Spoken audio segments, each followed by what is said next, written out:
The union minister, a tall leader of the BJP, who has come into controversy for having converted land under 17(2), has today come out openly and said that he is prepared to hand over and revert back his land to its original position if there are any illegalities.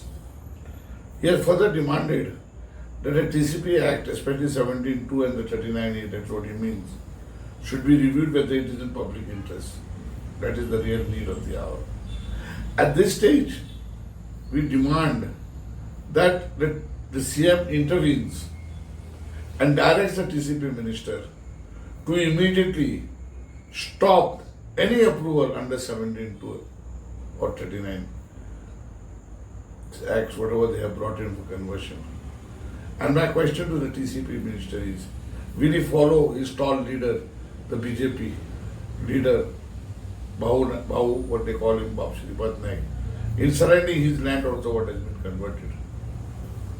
This is the need of the hour. The CM has to intervene and freeze these laws till everything is sorted out and things are put in place. Thank you.